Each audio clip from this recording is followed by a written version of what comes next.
Arrête de blâmer le monde pour le désordre que tu portes en toi. Ce ne sont pas les gens, ni le travail, ni la malchance qui te privent de la paix. C'est le chaos interne que tu as laissé grandir en silence. Tant que tu ne mettras pas de l'ordre dans ton esprit, tu continueras à réagir au moindre commentaire, à t'épuiser pour l'approbation des autres et à chercher des solutions externes à des problèmes qui ne peuvent être résolus que de l'intérieur. La plupart des gens vivent en pilote automatique, accumulant des ressentiments et des justifications, sans se rendre compte que le véritable ennemi n'est pas à l'extérieur, mais dans les habitudes qui nourrissent leur confusion et leur faiblesse. Le stoïcisme n'est pas un ornement philosophique, ni un ensemble de belles phrases à lire sur les réseaux sociaux. C'est une méthode implacable pour te regarder sans excuse et récupérer le contrôle que tu as donné à tes émotions, à tes impulsions et aux attentes des autres. Je te préviens, mettre de l'ordre en toi n'est pas agréable, c'est inconfortable et cela demande du courage. C'est comme arracher les racines pourries d'un arbre. Cela fait mal, mais si tu ne le fais pas, il continuera à t'affaiblir de l'intérieur jusqu'à ce que tu t'effondres. Ces 10 leçons ne sont pas des conseils doux ni des mots pour te calmer. Ce sont des outils pour que tu arrêtes une fois pour toutes cette inertie qui te retient. Tu devras te taire lorsque ton ego voudra crier, apprendre à dire non lorsque ta faiblesse te poussera à céder et arrêter d'attendre que les autres valident qui tu es. Le véritable changement commence lorsque tu te regardes dans le miroir et acceptes que personne ne viendra te sauver, que tout ce que tu as permis restera là jusqu'à ce que tu décides de l'affronter. Celui qui parvient à maîtriser son esprit n'a plus besoin de contrôler personne d'autre. Celui qui sait respirer avant de réagir et lâcher ce qui ne le définit pas cesse d'être l'esclave de son environnement. Ce chemin n'est pas fait pour ceux qui cherchent le confort, mais pour ceux qui veulent la force et la clarté. Si tu es prêt à l'écouter et à le pratiquer, tu découvriras que le véritable pouvoir n'a jamais été de changer le monde, mais de changer la façon dont tu l'affrontes. 1. Mets de l'ordre en toi pour maîtriser l'extérieur, mettre de l'ordre en soi. C'est comme entrer dans un atelier où les outils sont éparpillés sur le sol, rouillés les uns sur les autres, impossibles à utiliser quand on en a vraiment besoin.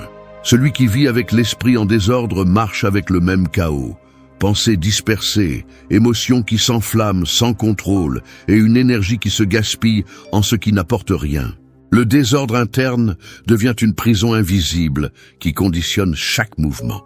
Tu essaies de construire quelque chose à l'extérieur, mais les fondations tremblent parce qu'il n'y a pas de solidité à l'intérieur. Et ainsi, le monde extérieur finit par refléter la confusion interne que tu portes avec toi. La première étape pour maîtriser l'extérieur est de prendre la responsabilité de nettoyer l'espace mental et émotionnel. Cela signifie apprendre à distinguer les pensées utiles de celles qui sont des déchets qui ne font que répéter de vieilles histoires. Tu ne peux pas aspirer à la clarté si chaque jour tu portes des culpabilités passées ou des peurs qui n'appartiennent pas au présent. Le stoïcisme enseigne que l'esprit doit être un lieu d'ordre, un refuge en lequel tu peux avoir confiance. Marc Aurèle a écrit que notre vie est ce que nos pensées en font. Ce n'est pas une idée romantique, c'est un avertissement. Si ton esprit est saturé de bruit, ta vie le sera aussi. Mettre de l'ordre en toi nécessite de la discipline. Il ne suffit pas de désirer la tranquillité. Tu dois entraîner ton esprit, comme on entraîne un corps. Chaque fois qu'une pensée t'entraîne vers le drame, demande-toi si cela dépend de toi de la résoudre ou si c'est juste une autre distraction déguisée en urgence. Cette simple pratique commence déjà à balayer la poussière accumulée en toi. Ce n'est pas un processus rapide ni confortable, mais c'est le seul chemin vers la vraie force. La clarté n'arrive pas par hasard. Elle se construit avec de petits actes d'autocontrôle, avec le courage de regarder en face ce que tu as évité pendant des années. Maîtriser l'extérieur ne signifie pas contrôler les autres, mais influencer la façon dont tu fais face aux circonstances. Si ton intérieur est un champ de bataille, chaque provocation extérieure t'entraînera. Si ton intérieur est en ordre, rien ne pourra te secouer au-delà de ce que tu décides. L'ordre interne transforme les problèmes en défis gérables, les critiques en opinions étrangères et l'échec en leçons qui renforcent. Mais si tu ne nettoies pas ton esprit, chaque obstacle sera un mur insurmontable. Chaque parole étrangère se sentira comme une blessure et chaque difficulté se transformera en excuse pour abandonner. Commence par le simple. Consacre un temps quotidien au silence, non pas comme une évasion, mais comme un espace d'observation. Note tes pensées, classe-les. Reconnais celles qui renforcent ton but et celles qui le sabotent. Examine les émotions qui surgissent le plus souvent et ce qui les déclenche. Tout comme un guerrier nettoie son épée avant la bataille, nettoie ton esprit avant de sortir dans le monde. L'ordre n'est pas atteint en une seule fois. C'est un exercice constant de révision, d'ajustement et de recentrage. Le chaos externe ne cessera jamais d'exister, mais si tu as de la fermeté en toi, le bruit de l'extérieur perd de sa force. Le véritable pouvoir n'est pas d'éviter le désordre du monde, mais de ne pas permettre à ce désordre de pénétrer en toi.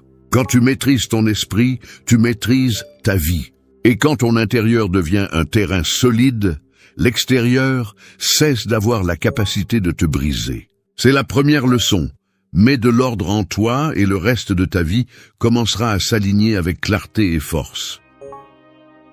2. Lâche les mots qui ne te définissent pas. Les mots sont comme des graines que tu lances sur le terrain de ton esprit. Certaines fleurissent et te renforcent, d'autres empoisonnent le sol et ne laissent rien de bon pousser. Beaucoup de ces mots ne sont pas les tiens. Ils t'ont été laissés par des personnes qui t'ont jugé, des étiquettes que tu as acceptées en silence, des insultes auxquelles tu as fini par croire. Tu portes depuis des années des phrases qui n'auraient jamais dû devenir ton identité.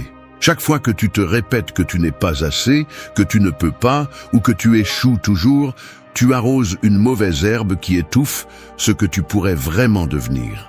Le stoïcisme enseigne que nous ne devons pas nous accrocher à ce qui ne dépend pas de nous. Et l'une des choses qui nous appartient le moins est l'opinion des autres. Cependant, nous donnons souvent plus de poids à ces mots qu'à notre propre voix. Ce que d'autres ont dit de toi quand tu étais enfant, un commentaire lancé à un mauvais moment, une critique déguisée en conseil, tout cela reste flottant dans l'esprit comme si c'était la vérité. Il est temps de commencer à le lâcher. Tu ne peux pas avancer tant que tu continues à traîner les échos de ce que quelqu'un d'autre a décidé de dire sur toi.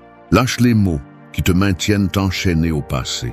Tu n'es pas l'erreur que tu as commise, ni la faiblesse que tu as eue. Tu n'es pas non plus l'éloge vide que l'on t'a fait pour te manipuler. Chaque étiquette acceptée sans questionnement est un fardeau qui vole de l'espace mental. Demande-toi d'où vient chaque affirmation que tu répètes sur toi et décide si elle mérite une place dans ton présent. Cet acte n'est pas seulement psychologique, c'est un exercice de pouvoir. Tu récupères le droit de te définir toi-même.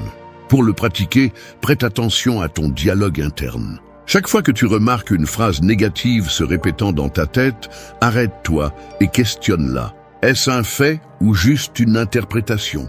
Te renforce-t-elle ou t'affaiblit-elle ? Si elle n'ajoute rien à ta croissance, ne la prononce même pas pour toi. Changer la façon dont tu te parles à toi-même est l'une des habitudes les plus stoïciennes que tu peux adopter. Marc Aurèle avertissait que l'âme se teint de la couleur des pensées. Si tes pensées sont faites de mots nuisibles, n'espère pas trouver la paix, ni la clarté. Cela ne signifie pas ignorer la réalité, ni inventer un faux optimisme. Cela signifie remplacer les phrases qui sabotent ton caractère par des rappels qui te maintiennent ferme. Ne dis pas « je ne peux pas faire face à cela ».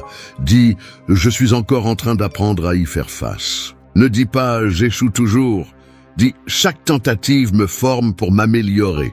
Les mots que tu choisis ne changent pas les faits, mais ils déterminent la façon dont tu les affrontes. Il est également nécessaire de fixer des limites au langage que les autres utilisent avec toi. Si quelqu'un insiste pour te rabaisser avec ces mots, tu n'as pas à l'accepter ni à rester silencieux. Le stoïcisme ne propose pas de supporter les humiliations.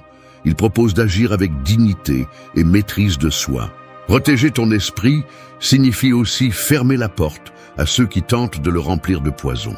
Rappelle-toi que chaque mot peut être une ancre qui t'attache à la douleur ou un échelon qui t'élève vers la force. Lâche ceux qui ne te définissent pas, même s'ils t'accompagnent depuis des années. Ce que tu es aujourd'hui est construit avec les phrases que tu décides de croire et de répéter. Un langage propre crée une pensée claire, et une pensée claire forge une vie plus solide. La paix intérieure commence par cesser de nourrir l'esprit avec des voix étrangères qui n'auraient jamais dû avoir de pouvoir sur toi. 3. Le silence conscient est ta meilleure défense. Le silence est comme un mur construit en pierre solide. Il ne fait pas de bruit, mais il arrête la tempête qui tente d'entrer. Toutes les attaques ne viennent pas avec des cris. Beaucoup arrivent sous forme de provocations subtiles, des mots qui cherchent à allumer ta colère ou à te distraire de ce qui est important. Si tu réponds à chaque flèche verbale qui est lancée vers toi, tu finis épuisé, épuisant ton énergie dans des batailles qui ne valent pas la peine. Le silence conscient n'est pas de la lâcheté, c'est une stratégie.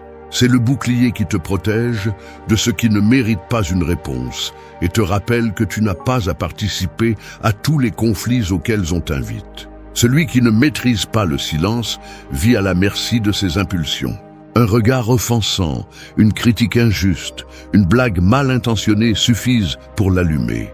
Mais quand tu apprends à rester silencieux avec intention, quelque chose change. Le pouvoir se déplace vers toi, pas vers le provocateur. Il ne s'agit pas de se taire par peur ou de permettre l'abus, mais de choisir quand parler et quand le silence est plus fort que 1000 mots. Le stoïcisme enseigne que l'autocontrôle est un signe de sagesse, et il n'y a pas de plus grande démonstration de contrôle que de résister à la tentation de réagir à l'insignifiant. Le silence conscient est aussi un espace d'observation. Alors que d'autres se précipitent pour répondre, tu écoutes, analyses, perçois ce qui se cache derrière les mots. Celui qui garde le silence voit plus clairement les véritables intentions des autres, car il n'est pas occupé à se défendre ou à contre-attaquer. Souvent, le silence révèle ce que les mots cachent. Peur, insécurité, manipulation. Pratiquer le silence ne signifie pas se déconnecter du monde, ni devenir indifférent. Cela signifie prendre soin de ta paix comme quelque chose de sacré, décider que tu ne donneras pas ton énergie à tout ce qui te provoque. Tu peux commencer par observer tes propres conversations. Demande-toi si ce que tu vas dire construit quelque chose ou ne fait que nourrir l'ego. Si ce n'est pas utile, ne le dis pas. Cette habitude, simple mais exigeante, commence à nettoyer le bruit qui consume ton esprit. Le silence conscient est aussi une façon de freiner l'ego. Nous parlons souvent pour impressionner, pour nous défendre contre les critiques, pour prouver que nous avons raison. Dans cet élan, nous cessons d'écouter et nous réagissons avec des mots que nous regrettons ensuite. En te taisant, tu ne perds pas d'autorité, tu la gagnes. Tu deviens maître de ce que tu dis parce que tu ne parles plus par impulsion, mais par choix. Souviens-toi que tout ne mérite pas une réponse. Parfois, le plus grand acte de force est de ne pas nourrir un conflit qui ne mène nulle part. Le silence, bien utilisé, peut désarmer l'agresseur et montrer clairement que tu n'es pas disponible pour des jeux mentaux. Épictète disait que ce ne sont pas les choses qui nous dérangent, mais le jugement que nous avons d'elles. Le silence te permet d'arrêter ce jugement et de ne pas réagir à partir de l'émotion, mais de la raison. Fais du silence une habitude quotidienne.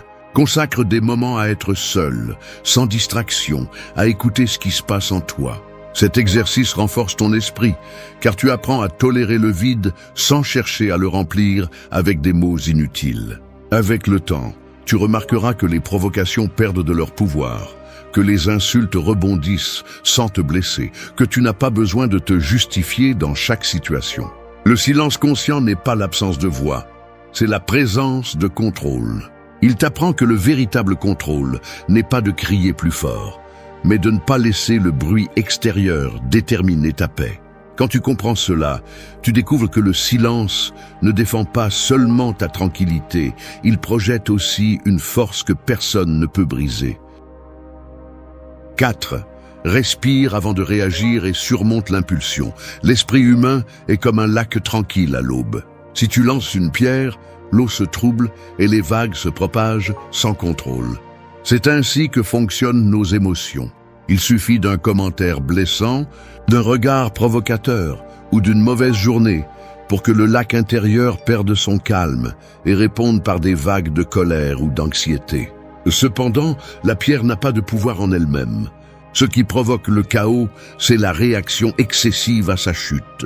Apprendre à respirer avant de réagir, c'est comme décider de ne pas laisser chaque pierre briser la tranquillité de ton eau intérieure. L'impulsion est rapide et traître. C'est cette étincelle qui allume une dispute inutile, qui te fait écrire un message que tu regrettes ensuite, qui te pousse à prendre des décisions sans penser aux conséquences. La plupart des gens pensent qu'ils ne peuvent pas la contrôler parce qu'ils confondent rapidité avec inévitabilité. Le stoïcisme enseigne qu'entre le stimulus et la réaction, il y a toujours un espace, et cet espace peut être entraîné. C'est là qu'intervient la respiration consciente, une pause délibérée qui freine l'élan de l'impulsion et laisse place au jugement clair. Respirer avant de réagir n'est pas une faiblesse, c'est une stratégie. Elle te donne quelques précieuses secondes pour te demander si ce que tu vas dire ou faire te rapproche de ton but ou ne fait qu'alimenter la colère du moment.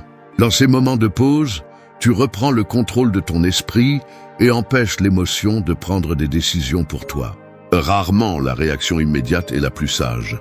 Les décisions impulsives laissent souvent des cicatrices. Pour transformer cette pratique en habitude, commence par le quotidien. Quand quelque chose te dérange, avant de répondre, inspire profondément en comptant jusqu'à 4, retiens ton souffle un instant, puis expire lentement. Cela peut sembler insignifiant, mais ce bref acte interrompt le cycle automatique de réaction et calme suffisamment le corps pour que l'esprit retrouve sa clarté.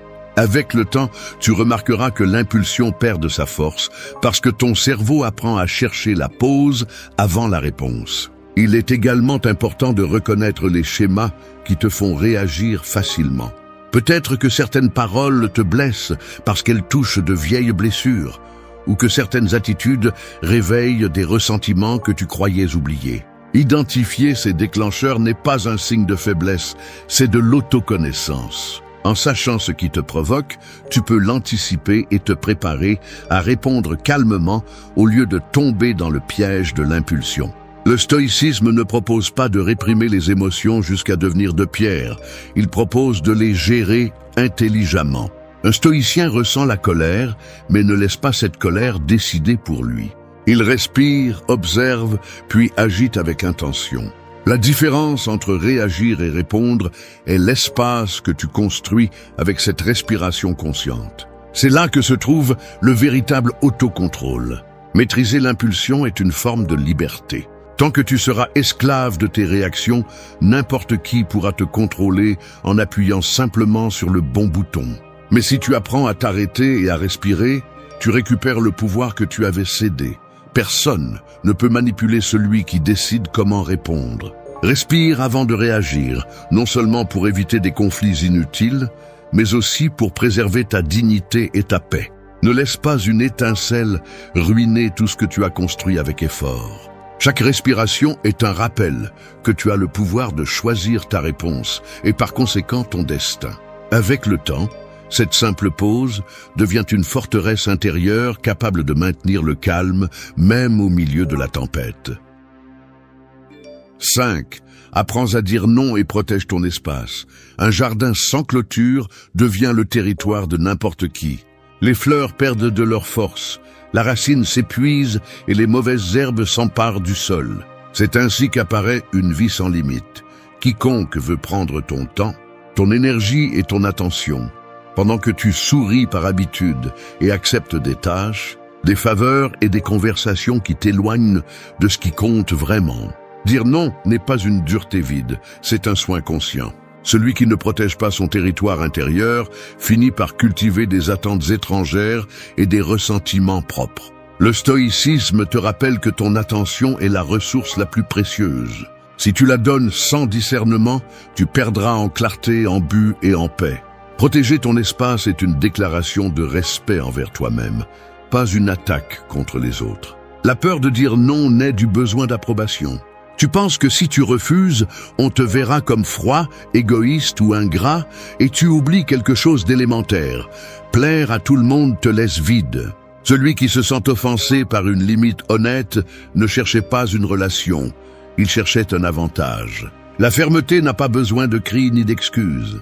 Une phrase brève et claire suffit. Ce n'est pas possible pour moi. Je ne peux pas l'assumer. Ce n'est pas une priorité maintenant. Tu n'as pas l'obligation de justifier ton agenda, ni de prendre soin de l'ego de celui qui cherche à t'imposer le sien. Choisis les batailles, choisis les engagements. Choisis où être présent, car chaque oui dilue ta force ou la concentre. Commence par identifier dans quelle situation tu cèdes par inertie. Travail qui ne te concerne pas, faveur qui interrompt ta journée, message qui te pousse à discuter de sujets que tu as déjà décidé de fermer. Invitation à des environnements qui te drainent. Avant d'accepter, respire et demande-toi si l'engagement est en accord avec tes valeurs, s'il contribue à tes objectifs ou s'il évite simplement d'être gênant. Si la réponse est non, alors le mot correct est également non. Repousser la limite par peur transforme un petit malaise en une chaîne. Sois direct et aimable. Maintiens un contact visuel.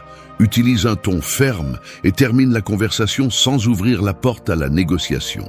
S'ils insistent à nouveau, répète ton refus sans changer l'explication.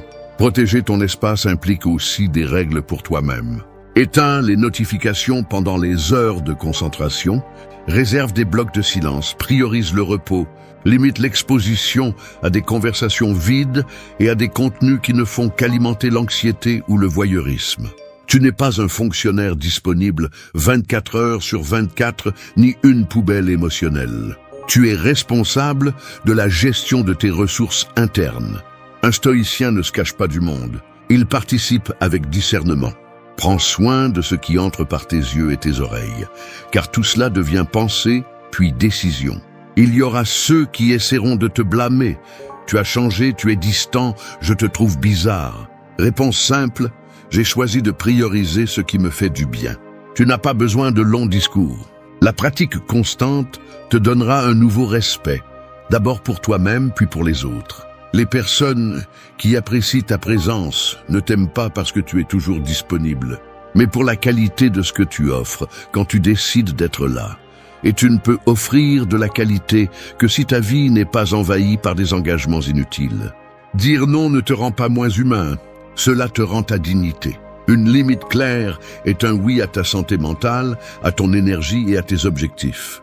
Si aujourd'hui c'est difficile pour toi, commence petit, refuse ce dont tu sais que tu n'as pas besoin, repousse ce qui te gêne, réduis ce qui te disperse. Observe comment tu récupères des heures de la volonté et de la concentration. Avec le temps, tu remarqueras un changement profond.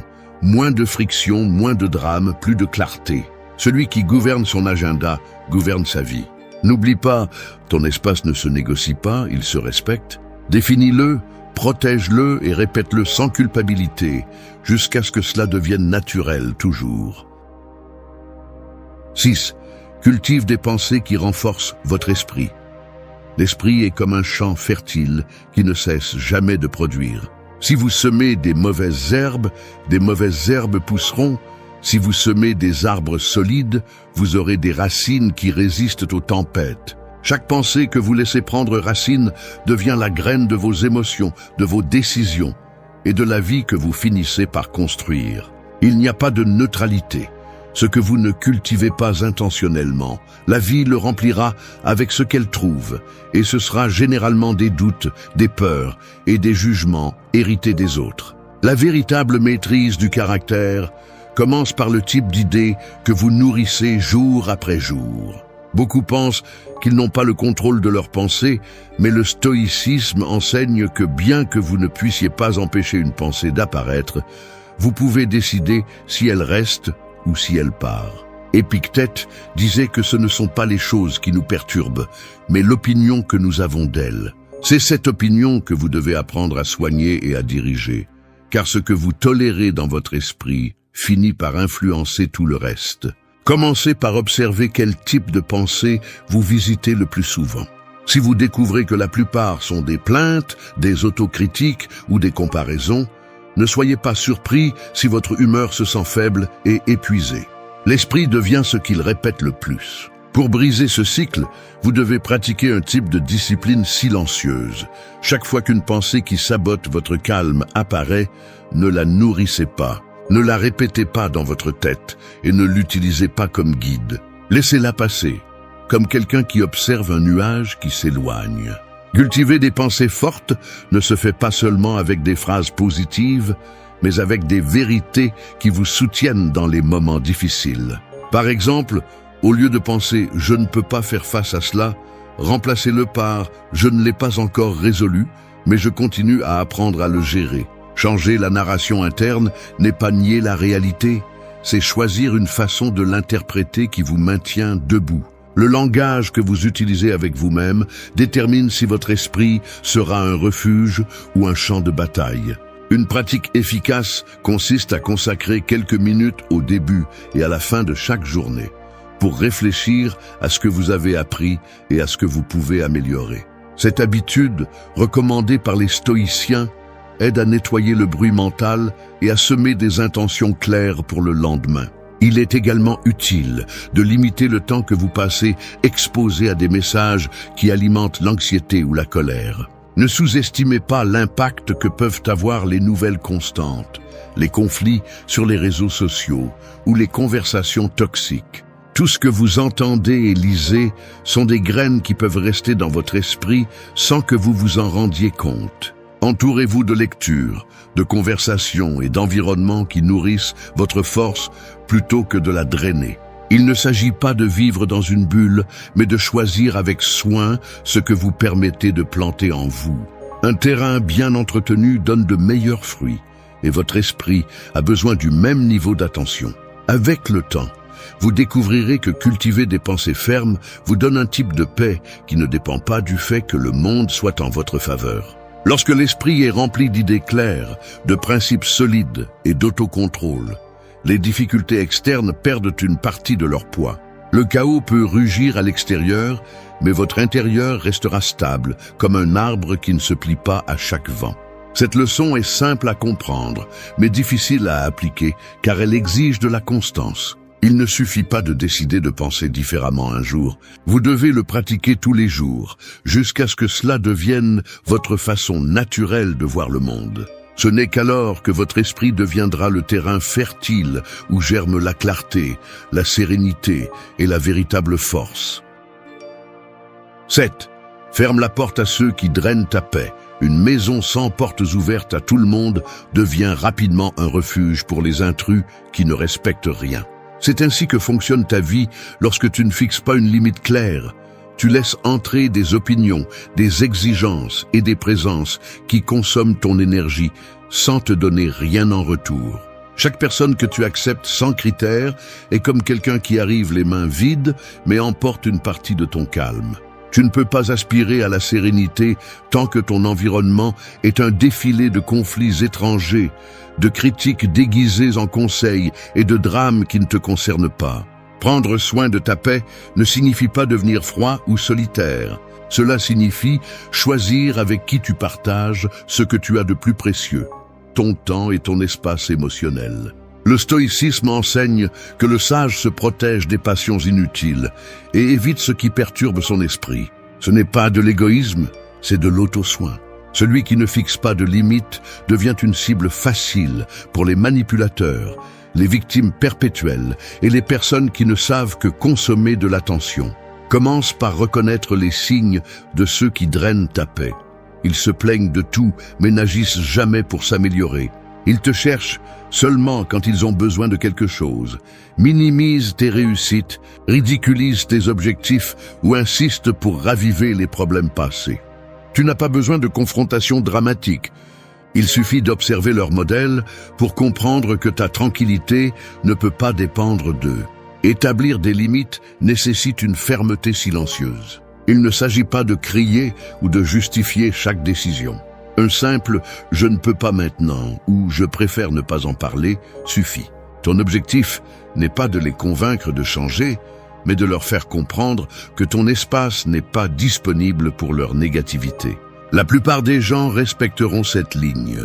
Ceux qui sont offensés de la voir ne cherchaient pas ta compagnie. Ils cherchaient un endroit où décharger leur chaos. Tu dois également prendre soin des limites invisibles, celles qui sont franchies avec des conversations, des messages ou des réseaux sociaux. N'ouvre pas la porte à des discussions interminables avec ceux qui veulent seulement te provoquer. Apprends à te retirer sans donner d'explication. Le silence et la distance sont des réponses légitimes lorsque quelqu'un insiste pour t'entraîner dans sa tempête. Entoure-toi de personnes qui respectent ton énergie et qui ajoutent de la sérénité au lieu de la soustraire. Cela ne signifie pas qu'elles doivent penser comme toi ou qu'elles doivent toujours être d'accord, mais que leur présence ne soit pas un poids. Cherche des relations où tu peux être toi-même sans craindre de jugement constant ou de chantage émotionnel. L'environnement que tu choisis est le miroir de la façon dont tu te valorises. Si tu permets à n'importe qui d'entrer dans ta vie sans filtre, ne sois pas surpris si tu finis épuisé et confus. Fermer la porte à ceux qui drainent ta paix n'est pas un acte de mépris. C'est un acte de respect envers toi-même et envers ceux qui méritent vraiment une place dans ta vie. Avec le temps, tu découvriras que ton esprit devient plus léger, ton humeur plus stable et ton focus plus clair.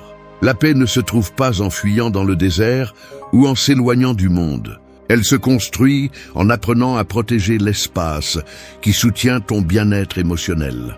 Celui qui prend soin de son environnement prend soin de sa force intérieure. Et c'est ce qui distingue quelqu'un qui contrôle de celui qui vit à la merci des autres. 8. Vis le présent sans pilote automatique. Le sablier laisse tomber les grains un à un, et chaque grain qui tombe est un instant qui ne revient pas. Pourtant, beaucoup de personnes vivent comme si le sablier ne se vidait pas, coincés entre les souvenirs du passé et les plans pour un futur qui n'existe pas encore. Ainsi passent les jours, sans se rendre compte que le seul temps réel qu'ils ont est celui qui tombe maintenant. Vivre en pilote automatique, c'est laisser les grains s'échapper sans les remarquer, c'est marcher sans sentir le sol, respirer sans percevoir l'air, répondre à tout sans te demander pourquoi. Le pilote automatique n'apparaît pas du jour au lendemain. Il s'installe lentement lorsque tu répètes des routines sans les remettre en question, lorsque tu t'habitues à réagir aux problèmes au lieu de réfléchir à leur sujet, lorsque le bruit de la vie quotidienne devient plus fort que ta propre voix intérieure. Le résultat est une sensation constante de vide, comme si tout passait trop vite et qu'à la fin de la journée, tu n'étais pas sûr de savoir où tu as dépensé ton énergie. Le stoïcisme enseigne que la véritable sagesse consiste à vivre le moment présent avec une attention totale. Marc Aurèle a écrit que seul le présent nous appartient, parce que le passé n'est plus et que le futur n'est pas encore arrivé. Ignorer cette vérité, c'est renoncer au seul terrain où tu peux agir et changer quelque chose. Vivre le présent ne signifie pas négliger demain, mais arrêter de remettre la vie à plus tard en attendant que tout se mette en place pour commencer à en profiter. C'est apprendre à te concentrer sur ce que tu as devant toi. Une conversation, une tâche, un repas, une respiration. Quand ton esprit est coincé dans ce qui s'est passé ou anxieux de ce qui va venir, tu perds l'opportunité d'influencer la seule chose que tu peux contrôler, le maintenant. Pour rompre avec le pilote automatique, commence par observer ta journée avec une attention délibérée. Note le goût de la première boisson que tu prends au réveil, la façon dont tu marches vers le travail, la manière dont ta respiration s'accélère ou se calme. Cela peut sembler insignifiant, mais chaque moment conscient entraîne ton esprit à rester présent et réduit la sensation de vivre dans une routine sans sens. Une autre pratique utile est d'établir des pauses tout au long de la journée. Il suffit de t'arrêter quelques secondes pour respirer profondément et observer comment tu te sens. Demande-toi, est-ce que je réagis à la journée ou est-ce que je la dirige? Cette simple question peut te ramener au présent lorsque tu remarques que tu te perds dans les soucis futurs ou dans les discussions mentales sur le passé. Laisser le pilote automatique signifie aussi réduire les distractions inutiles. Les téléphones, les médias sociaux, les conversations triviales et l'excès de nouvelles volent des fragments d'attention jusqu'à te laisser vide.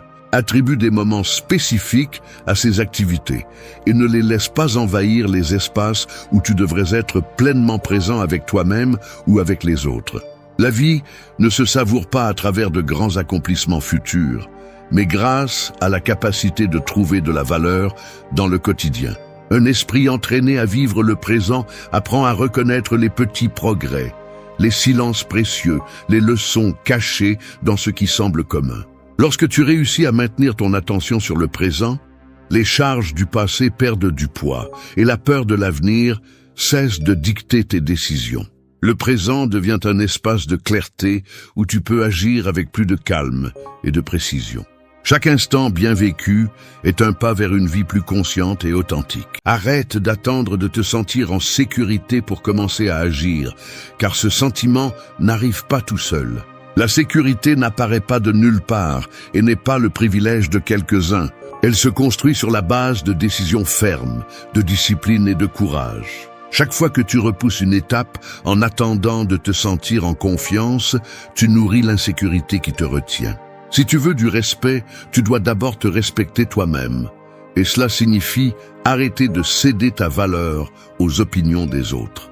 Le problème est que la plupart des gens vivent en croyant que la confiance en soi est un trait avec lequel on naît, ou un prix qui arrive quand tout va bien. Rien n'est plus éloigné de la réalité. L'insécurité est le résultat d'un esprit qui s'est habitué à dépendre de facteurs externes, d'éloges, d'approbation et de circonstances favorables. Tant que tu continueras à penser ainsi, toute critique te brisera, tout rejet te désarmera, toute erreur te fera douter de toi. C'est la prison que nous allons démolir. Le stoïcisme n'est pas un beau discours pour te motiver pendant quelques minutes. C'est une philosophie qui se traduit par une pratique quotidienne. C'est apprendre à contrôler la seule chose que tu auras toujours sous ton pouvoir, ton esprit, tes jugements, tes émotions et ta façon de réagir. Un homme ou une femme véritablement sûrs d'eux n'ont pas besoin de le prouver avec des mots, car leur attitude parle pour eux. La véritable force est silencieuse. Elle ne dépend pas des applaudissements ni du fait que tout soit parfait. Elle se forge au milieu de l'adversité et se maintient même quand tout le reste échoue. Dans cette vidéo, tu ne trouveras pas de conseils superficiels pour feindre la confiance, ni de phrases vides pour te tromper toi-même. Ici, tu vas découvrir des principes que tu pourras mettre en pratique dès aujourd'hui pour arrêter de te comporter comme une victime des circonstances et commencer à vivre comme le maître de ton caractère. Le but n'est pas que tu deviennes quelqu'un qui ne ressent jamais la peur, mais quelqu'un capable d'avancer avec peur, de garder le contrôle dans les conflits et de se respecter tellement lui-même que personne ne peut le renverser avec une insulte, un échec ou un rejet. 1. Décide de ta valeur sans l'approbation des autres. Un phare ne demande pas la permission pour allumer sa lumière. Il brille simplement pour guider ceux qui naviguent dans l'obscurité. Ainsi devrait être ta valeur personnelle. Une lumière ferme qui ne dépend ni des applaudissements ni du regard des autres pour rester allumée. L'erreur la plus courante que les gens font est de croire que leur valeur augmente ou diminue en fonction de l'opinion des autres. Cette pensée te lie, car tu vis en attente de répondre à des attentes qui ne finissent jamais et tu finis par t'épuiser en essayant de convaincre le monde de quelque chose que toi seul devrais avoir clairement en tête. Depuis que nous sommes enfants, on nous habitue à associer notre propre valeur aux notes, aux récompenses, aux comparaisons, aux commentaires des autres. Cette habitude nous suit jusqu'à l'âge adulte, où nous laissons un éloge nous remonter le moral et une critique le détruire. Vivre ainsi, c'est comme construire ta maison sur du sable. Il suffira d'un mot mal intentionné pour renverser ce que tu croyais solide. Les stoïciens comprenaient que la seule chose stable est ce qui dépend de toi, ce qui vient de ton intérieur. Si ta confiance repose sur les applaudissements, tu cèdes ton pouvoir et permets à n'importe qui de déterminer comment tu te sens avec toi-même. Décider de ta valeur est un acte silencieux, presque rebelle, car il implique de cesser de demander la permission d'être qui tu es. Cela signifie te regarder sans masque, reconnaître tes défauts et tes vertus, et cesser de justifier ton existence. Il ne s'agit pas d'ignorer complètement les opinions extérieures, mais de cesser d'en avoir besoin pour te sentir digne. Cette indépendance mentale est la base d'une sécurité authentique, celle qui ne s'effondre pas lorsqu'elle est rejetée et ne se gonfle pas lorsqu'elle reçoit des éloges. Un exercice stoïcien pour commencer à renforcer ce principe est l'auto-affirmation quotidienne, non pas comme un mantra vide, mais comme un rappel rationnel. Chaque matin, dis-toi, ma valeur ne dépend pas de leur approbation, ma paix ne dépend pas de leur humeur, mon effort est à moi et n'a pas besoin d'applaudissements. Fais-le avec conscience, en pensant à chaque mot, car ton esprit a besoin de nouveaux schémas pour remplacer les vieilles habitudes de recherche de validation. En le répétant, tu entraînes ta pensée à cesser de donner ton pouvoir aux autres. Une autre étape pratique est d'apprendre à filtrer les jugements extérieurs. Demande-toi toujours, est-ce que ce qu'ils disent est sous mon contrôle ? Est-ce que cela apporte quelque chose de réel à ma croissance? Si la réponse est non, jette-le sans culpabilité.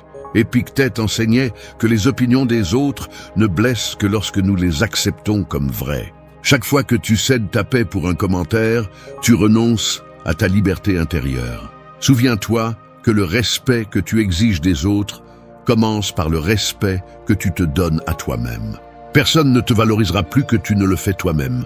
Tu dois également fixer des limites claires. Les personnes qui sentent que leur valeur dépend de l'approbation ont tendance à dire oui à tout pour éviter le rejet. Apprends à dire non sans te sentir coupable.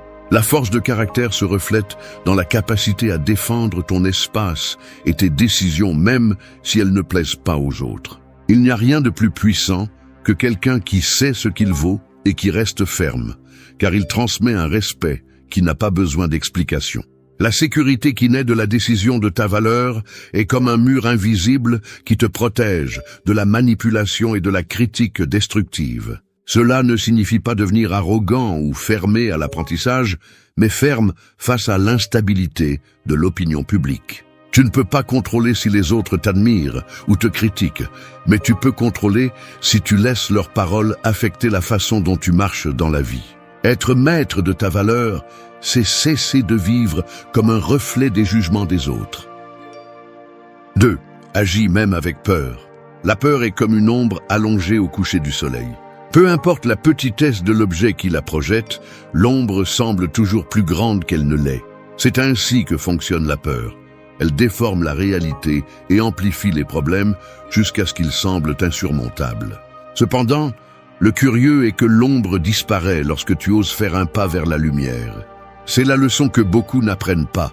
Tu n'as pas à attendre que la peur disparaisse, tu dois bouger malgré elle. La plupart restent paralysés en attendant le moment parfait, cet instant où ils pensent qu'ils cesseront de ressentir la peur. Mais cet instant n'existe pas. La peur ne disparaît pas par magie, elle se réduit avec l'action. Chaque fois que tu bouges, que tu prends des décisions, que tu fais un pas même si ta voix tremble ou si tes mains transpirent, la peur perd un peu de pouvoir sur toi. C'est comme un muscle faible qui s'atrophie si tu arrêtes de le nourrir avec tes doutes. Le stoïcisme nous enseigne que le courage n'est pas l'absence de peur, mais la capacité d'agir malgré elle. Marc Aurèle a affronté des guerres, des épidémies et des trahisons, et n'a jamais écrit sur l'attente de se sentir prêt. Il a parlé de devoir, d'action, de ne pas se rendre aux émotions qui obscurcissent le jugement. Les stoïciens comprenaient que la peur n'est qu'une émotion, pas un dictateur. Tu peux l'écouter, mais tu n'es pas obligé de lui obéir. Pour pratiquer ce principe, commence par identifier ce que tu crains. Nomme-le clairement, peur d'échouer, de décevoir, de perdre. Lorsque tu donnes un nom à la peur, tu arrêtes de te battre avec une ombre et tu commences à traiter avec quelque chose de concret. Ensuite, demande-toi, qu'est-ce qui dépend de moi dans cette situation ? Cette question est une épée qui coupe la racine de la panique, car elle t'oblige à te concentrer sur ce que tu peux contrôler, pas sur ce que tu imagines. Un autre exercice utile est de t'exposer progressivement à ce qui t'intimide. Si tu as peur de parler en public, commence par parler devant quelques personnes, puis devant des groupes plus grands. Si tu as peur de commencer un projet, fais le premier pas même si tu n'as pas tout résolu. L'action constante, aussi petite soit-elle, érode la peur comme l'eau use la roche. N'attends pas que la confiance apparaisse avant de bouger. La confiance naît lorsque tu bouges. Tu dois aussi changer la narration interne. Souvent, la peur se nourrit de pensées catastrophiques. Ça va mal se passer, je vais faire le ridicule, je ne suis pas prêt. Une approche stoïcienne est de te demander quel est le pire scénario et puis-je y survivre. Dans la plupart des cas, tu découvriras que oui, tu peux le supporter. Anticiper le pire résultat n'est pas du pessimisme, c'est de la préparation. Lorsque ton esprit comprend que ce n'est pas la fin du monde, la peur perd sa capacité à te contrôler. Souviens-toi que la peur ne disparaît jamais complètement. Même les plus courageux la ressentent, mais ils ne lui donnent pas le gouvernail de leur vie. Chaque fois que tu choisis d'agir, tu démontres que ta volonté est plus forte que cette émotion. Avec le temps, cette pratique constante forge un caractère qui ne tremble pas devant les défis, car il a appris à marcher avec la peur à ses côtés sans la laisser le diriger. Agir malgré la peur est une décision qui se prend tous les jours, dans les grandes et les petites choses. De parler à quelqu'un qui t'intimide à prendre une décision qui peut changer le cours de ta vie. Chaque pas que tu fais contre cette impulsion de reculer est une victoire silencieuse qui renforce ton esprit. Au final, la peur ne disparaît pas, mais elle cesse d'être une prison et devient un simple compagnon que tu n'as plus peur de regarder dans les yeux. 3. Lâche ce que tu ne contrôles pas. Les mains qui tentent de saisir l'eau finissent toujours vides. Plus tu serres les doigts, plus l'eau s'échappe rapidement entre eux. C'est ainsi la vie quand tu t'accroches à ce que tu ne peux pas contrôler. Plus tu es obsédé par le fait de le retenir, plus tu accumules de frustration. Cette lutte silencieuse consomme de l'énergie, vole la paix et épuise l'esprit. Apprendre à lâcher prise n'est pas abandonner. C'est reconnaître qu'il y a des batailles qui n'auraient jamais dû être menées parce qu'elles ne dépendent pas de toi. L'être humain a l'habitude de porter des poids qui ne lui appartiennent pas. Il se préoccupe de l'opinion des autres, des décisions des autres, du climat, du passé, de ce qui n'est pas encore arrivé. C'est comme porter des pierres dans un sac à dos qui ne se vide jamais, en croyant qu'un jour, ce poids apportera le contrôle ou la sécurité. Mais tout ce qu'il réussit à faire, c'est s'épuiser sur ce qui n'a pas de solution. Les stoïciens ont été clairs à ce sujet. La clé de la sérénité est de distinguer ce qui est entre tes mains et ce qui est hors de ta portée. Épictète enseignait que nous sommes libres lorsque nous comprenons que seules nos actions, nos jugements et nos choix nous appartiennent. Rien de plus. Prétendre contrôler la volonté des autres, les résultats de chaque effort ou les circonstances extérieures, c'est vivre enchaîné à la déception. La plupart des gens souffrent non pas de ce qui se passe, mais de l'attente que les choses soient différentes de ce qu'elles sont. C'est cette résistance interne qui génère l'angoisse, pas le fait en lui-même. Pour mettre en pratique ce principe, commence par observer tes pensées quotidiennes. Chaque fois que tu ressens de l'anxiété ou de la colère, demande-toi « Cela dépend-il de moi ?» Si la réponse est non, laisse tomber. Non pas comme quelqu'un qui abandonne un devoir, mais comme quelqu'un qui laisse tomber quelque chose qui ne sert qu'à épuiser ses forces. Cet exercice de classification mentale est libérateur, car il clarifie où investir ton énergie et où accepter la réalité telle qu'elle est. Une autre pratique utile est d'établir des limites avec l'information que tu consommes. Souvent, le stress provient du désir de contrôler tout ce qui se passe dans le monde. Les actualités, les réseaux sociaux, les opinions des étrangers. Limite ton attention à ce que tu peux influencer et agis uniquement dans ce domaine. Ainsi, ton esprit cesse de se disperser dans des scénarios que tu ne pourras jamais changer et commence à se concentrer sur ce qu'il peut transformer. Accepter ce que tu ne contrôles pas ne signifie pas l'indifférence ou l'apathie. Cela signifie diriger ton effort de manière stratégique, sans le gaspiller à lutter contre le courant. Le stoïcisme n'enseigne pas à être passif, il enseigne à investir ton énergie dans ce qui porte des fruits, ton attitude, ton travail, ton caractère. Chaque fois que tu parviens à rester calme face à un résultat inattendu ou à une décision d'autrui, tu démontres que ta force intérieure grandit. Un exemple quotidien. Imagine que tu travailles dur pour un projet et que tu ne reçois pas la reconnaissance que tu espérais. Tu peux te morfondre à cause de la réaction des autres ou te concentrer sur l'amélioration de tes compétences et continuer à respecter tes standards. La première option t'épuise, la seconde te renforce. La différence réside dans l'endroit où tu décides de mettre l'accent, sur ce que tu contrôles ou sur ce que tu ne contrôles pas. Lâcher ce que tu ne contrôles pas est un acte de courage, car il exige de renoncer à l'illusion du pouvoir absolu. Cela te permet de libérer de l'espace mental pour ce qui est vraiment important et de construire une paix qui ne dépend pas du climat extérieur. Avec le temps, tu découvres que la vie coule mieux lorsque tu n'essaies pas de stopper le courant avec tes mains, mais que tu le navigues intelligemment. 4. Maîtrise le processus, pas le résultat.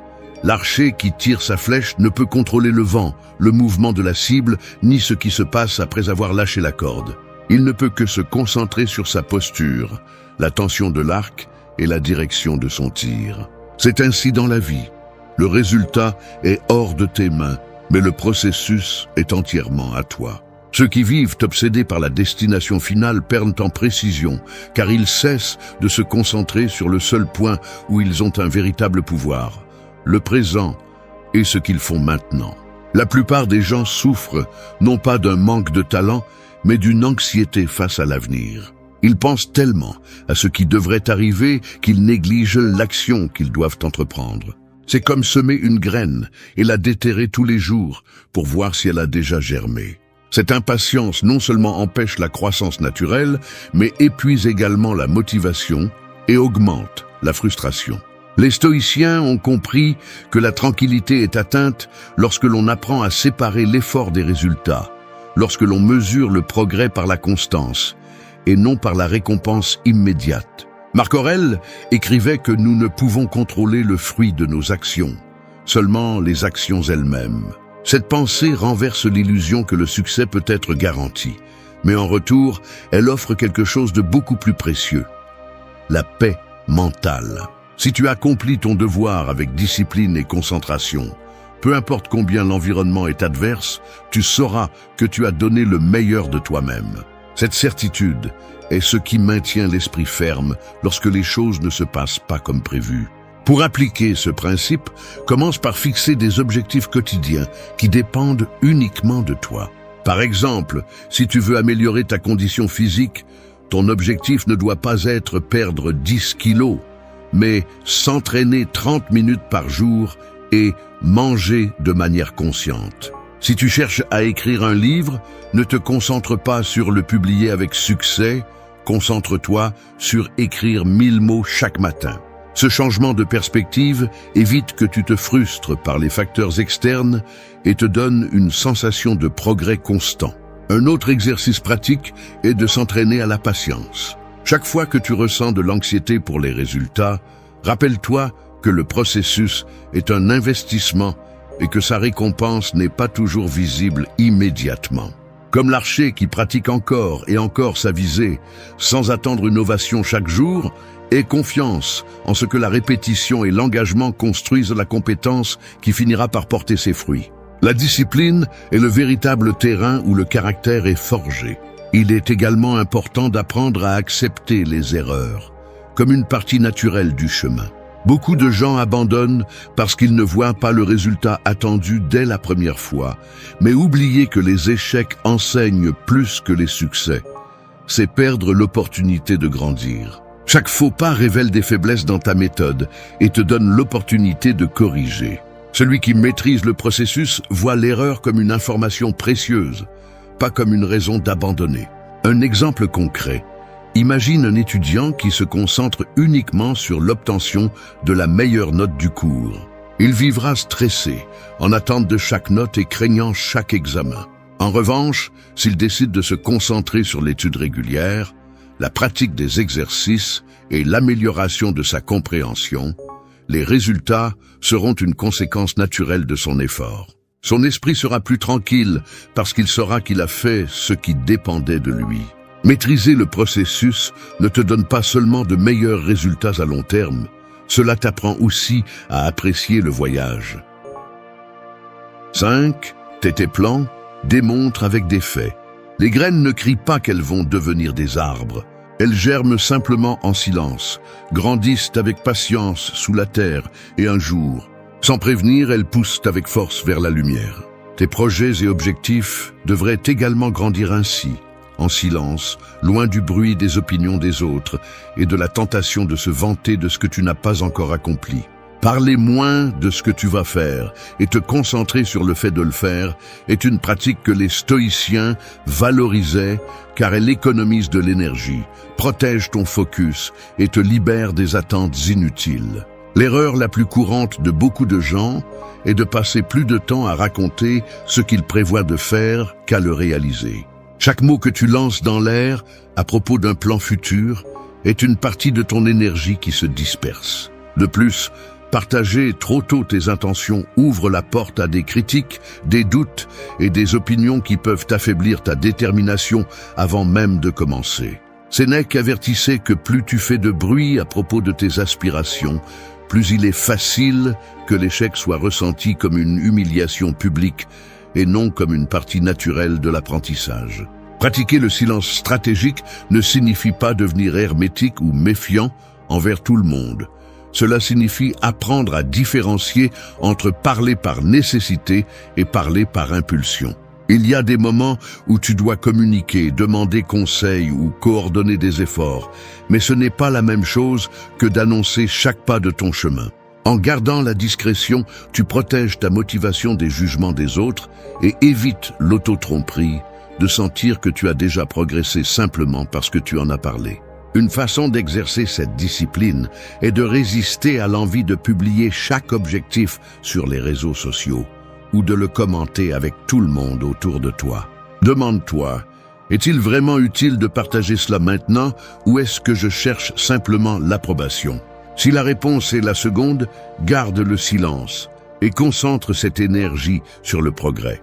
Au final, la meilleure validation vient des résultats, pas des likes ni des commentaires de ceux qui ne comprennent pas l'effort derrière chaque réalisation. Souvent, la peur de l'échec devient plus intense parce que tu as déjà dit à tout le monde ce que tu allais faire. Si tu gardes tes intentions pour toi jusqu'à avoir des progrès solides, tu élimines ce fardeau psychologique et tu peux travailler avec plus de liberté et de sérénité. Les stoïciens comprenaient que le véritable progrès est interne. Il n'a pas besoin de spectacle. Rappelle-toi que les faits parlent toujours plus fort que les mots. Une personne qui travaille constamment et laisse ses actions parler pour elle inspire le respect sans avoir besoin de discours. Au contraire, celui qui promet beaucoup et ne tient pas ses promesses perd rapidement en crédibilité. La discrétion ne protège pas seulement ton chemin, elle construit aussi une réputation basée sur la cohérence entre ce que tu dis et ce que tu fais.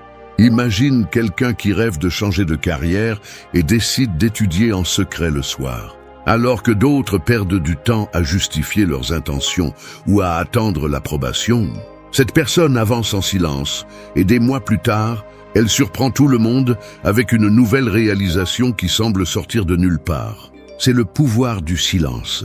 Il te permet d'avancer sans distraction et de présenter des résultats quand ils comptent vraiment. Taire tes plans n'est pas te cacher, c'est de la stratégie. C'est comprendre que ton énergie est limitée et que chaque mot doit être investi avec un but. Plus tu développes cette pratique, plus tu remarqueras comment ton focus se renforce, ta détermination grandit et ton progrès devient inévitable.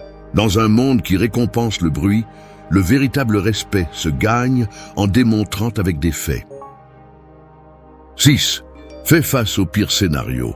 Les tempêtes ne s'arrêtent pas parce que tu fermes les yeux, ni la mer ne se calme parce que tu prétends que les vagues n'existent pas. Il en va de même pour les problèmes. Les ignorer ne les fait pas disparaître. Cela ne fait que les laisser grandir en silence jusqu'à ce qu'ils finissent par déborder. Faire face au pire scénario ne signifie pas chercher le désastre. Cela signifie arrêter de fuir l'inévitable et te préparer mentalement à y résister si cela arrive. Cette préparation n'est pas du pessimisme, c'est de la force anticipée. La plupart des gens vivent en essayant d'éviter de penser au pire, croyant ainsi le tenir à distance. Mais ce qui se passe est tout le contraire. La peur se nourrit du mystère, de l'inconnu.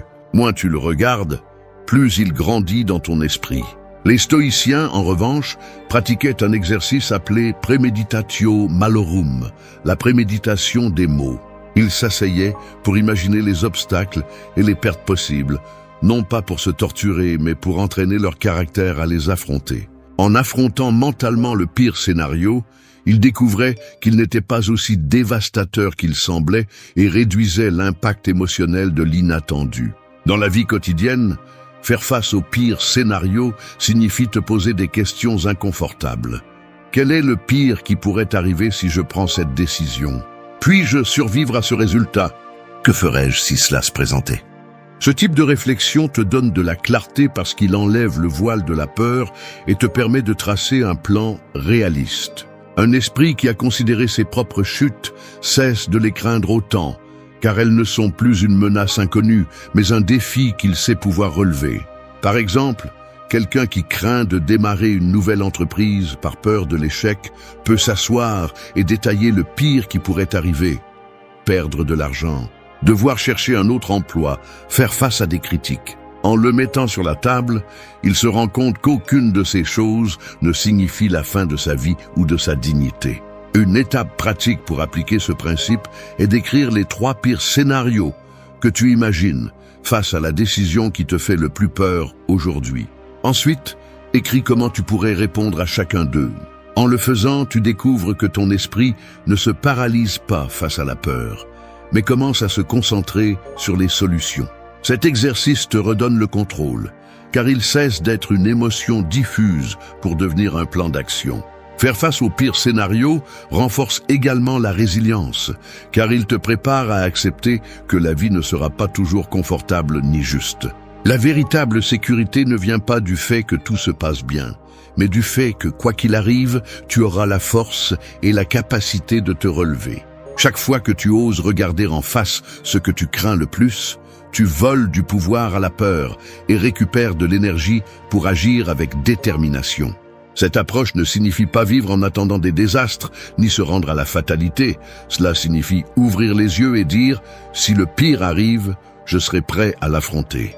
Cette pensée te libère de l'anxiété constante, car tu ne marches plus avec le sentiment d'être à la merci de l'inconnu. Le pire scénario cesse d'être un monstre caché et devient un obstacle calculé que tu sais comment surmonter. Imagine un orateur qui craint de faire le ridicule en public. S'il reste coincé dans la peur, il ne parlera jamais. Mais s'il accepte qu'il peut oublier ses mots, que quelqu'un peut rire ou qu'il peut se tromper, et décide malgré tout de se préparer et de monter sur scène, cette acceptation lui donne la liberté. Il sait que le pire scénario ne le détruit pas, il ne fait que le défier à s'améliorer. Faire face au pire scénario est l'art de cesser de négocier avec la peur. 7.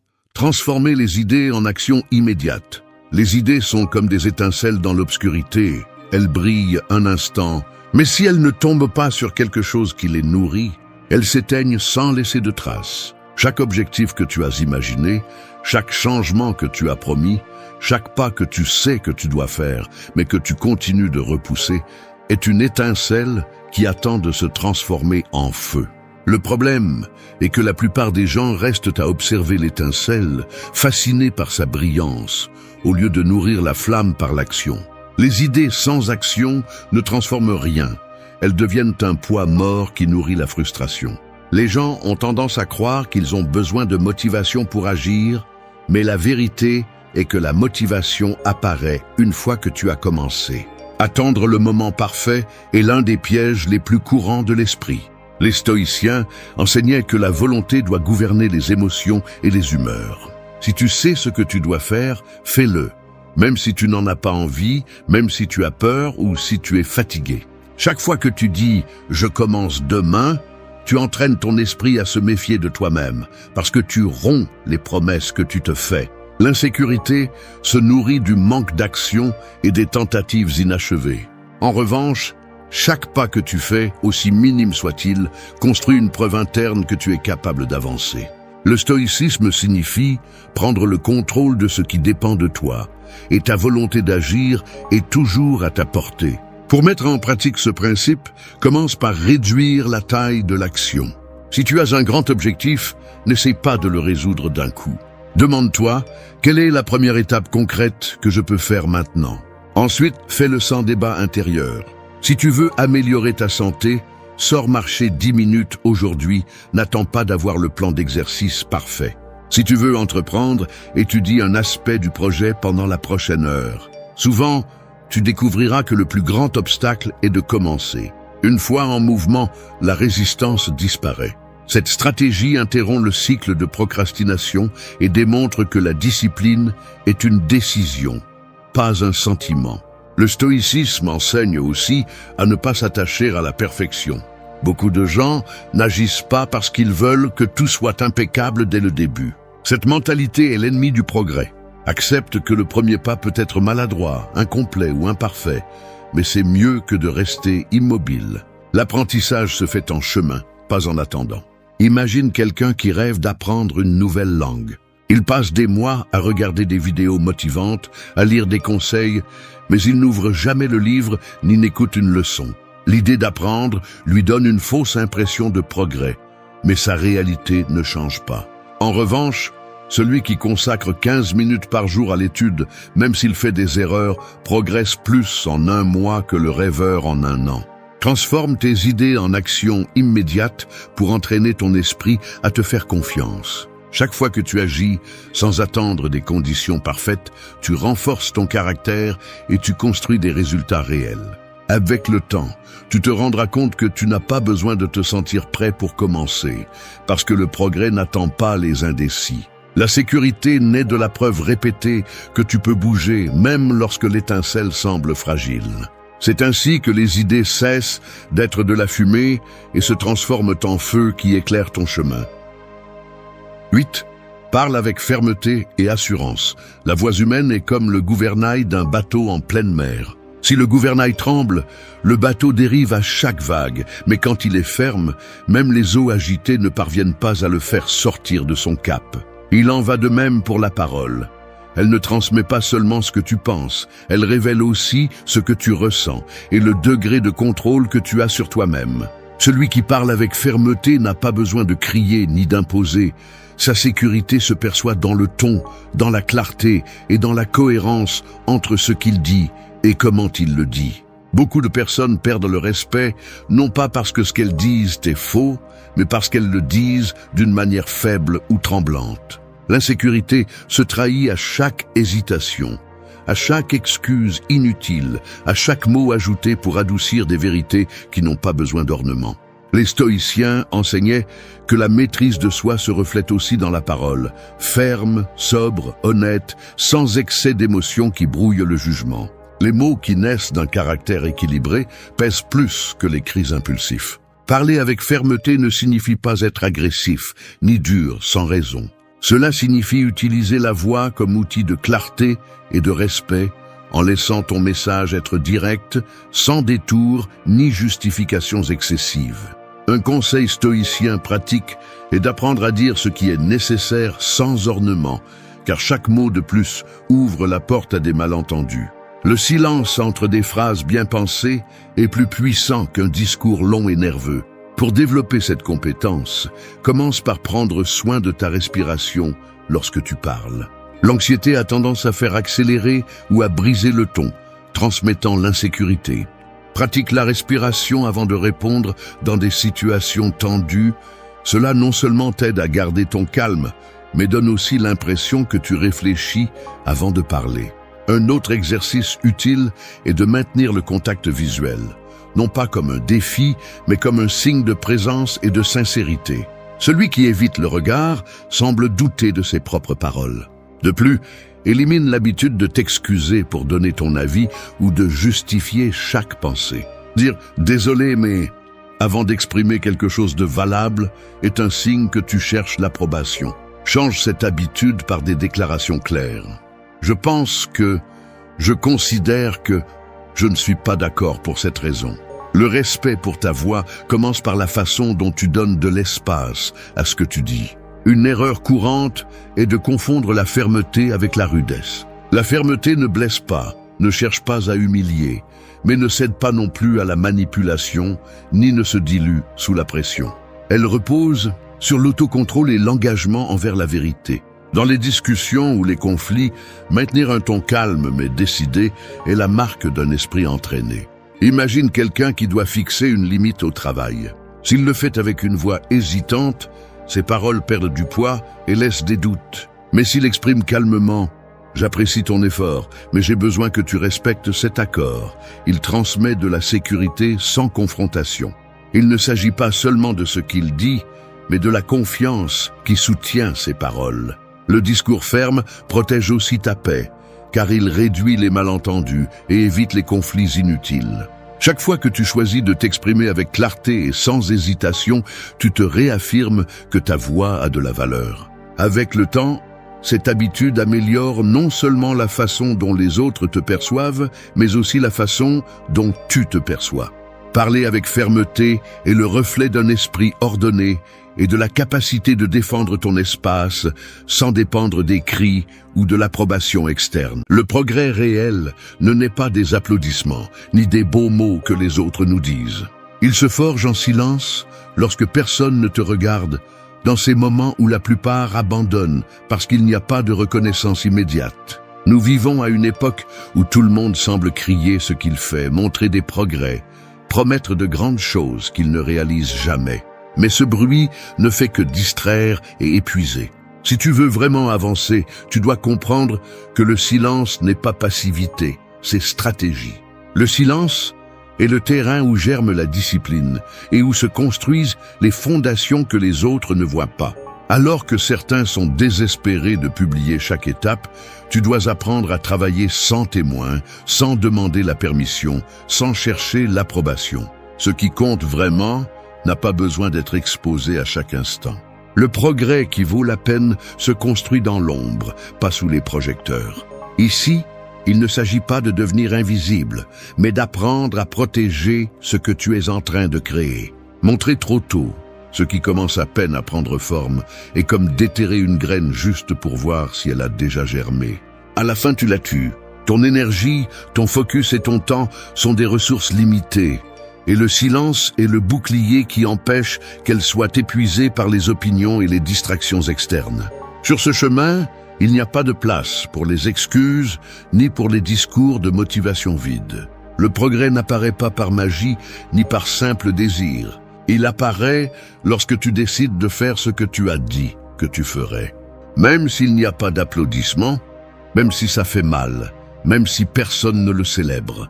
Si tu veux des résultats réels, tu devras accepter que la discipline sera inconfortable et que le silence sera ton meilleur allié pour ne pas perdre le cap. Ceci n'est pas une invitation à te taire par peur ou à vivre caché. C'est une déclaration de guerre contre tout ce qui te distrait et te vole la concentration, le besoin d'impressionner, le désir d'approbation, l'habitude de parler plus que tu n'agis. Aujourd'hui, tu vas apprendre que le silence stratégique n'est pas une faiblesse, c'est une démonstration de force et de maîtrise de soi. Parce que pendant que les autres s'épuisent à essayer de prouver qu'ils avancent, tu seras réellement en train d'avancer. 1. Protège le début de tes projets. La naissance de quelque chose de précieux est toujours fragile. Tout comme une étincelle qui allume le feu a besoin d'être protégée pour ne pas s'éteindre avec le vent, le début de tout projet nécessite du silence et de la protection. Beaucoup d'idées meurent jeunes, non pas parce qu'elles sont mauvaises, mais parce qu'elles sont exposées trop tôt aux yeux et aux opinions des autres. Chaque fois que tu partages quelque chose qui commence à peine à prendre forme, tu ouvres la porte au jugement, aux doutes d'autrui et aux distractions qui peuvent éteindre l'élan qui t'a fait commencer. Imagine un sculpteur qui, avant de terminer son œuvre, montre le bloc de marbre avec les premières coupes maladroites. Il est facile pour les autres de critiquer ce qu'ils ne comprennent pas, de remettre en question sa vision et de le faire douter. Cela t'arrive aussi. Lorsque tu révèles trop tôt ce que tu es en train de construire, tu permets aux voix extérieures d'influencer ta conviction.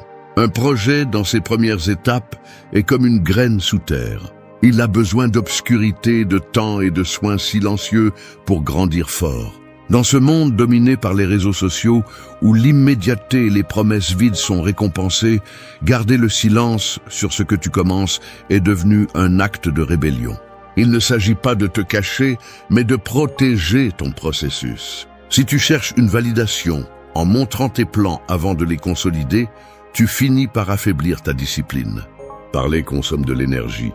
Expliquer, justifier et défendre des idées qui n'ont pas encore de racines solides te vide et te vole ta concentration. Les stoïciens comprenaient que le véritable progrès se mesure par les actions, pas par les mots. Épictète disait qu'il ne suffit pas de dire qu'on est philosophe, il faut vivre en tant que tel. La même chose s'applique à tout objectif que tu as. Il ne suffit pas d'annoncer que tu vas changer, tu dois le prouver par des actes. Chaque pas que tu fais en silence devient une brique solide que personne ne peut renverser avec son opinion. Protéger le début de tes projets signifie aussi blinder ton esprit des attentes des autres.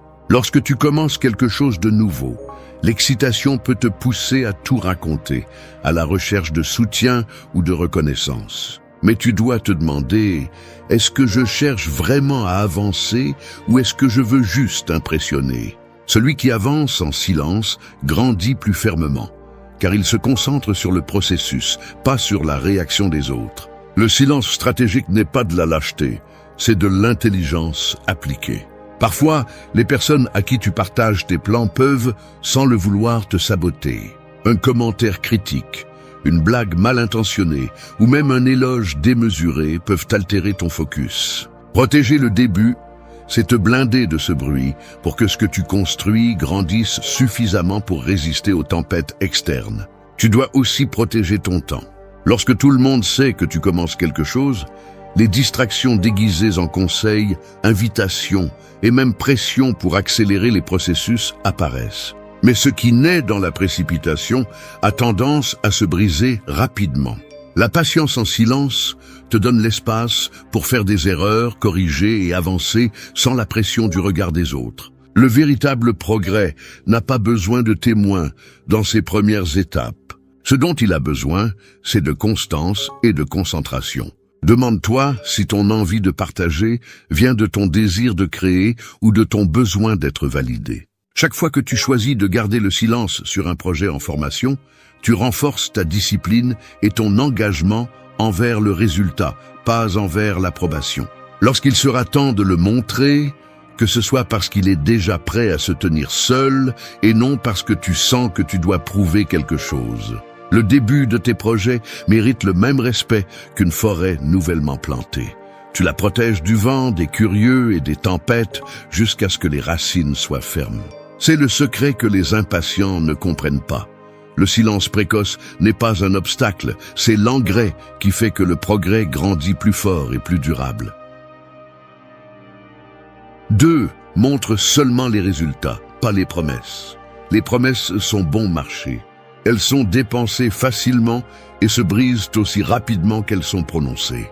Nous vivons entourés de personnes qui parlent de leurs grands projets, qui remplissent l'air de paroles sur ce qu'elles vont accomplir un jour. Et là, elles restent, comme de la fumée qui se dissipe. Celui qui parle trop de ce qu'il va faire finit par épuiser l'énergie qu'il devrait utiliser pour le faire. Tu n'es pas ici pour gonfler des mots. Tu es ici pour construire des résultats qui parlent pour toi. Pense au guerrier qui, avant la bataille, annonce à grands cris qu'il vaincra son ennemi. Toute cette fanfaronnade ne lui donne ni force ni habileté. Elle ne fait que prévenir les autres et expose ses intentions. En revanche, le véritable stratège ne dit rien, attend le moment opportun et laisse le résultat de ses actions devenir la seule déclaration nécessaire.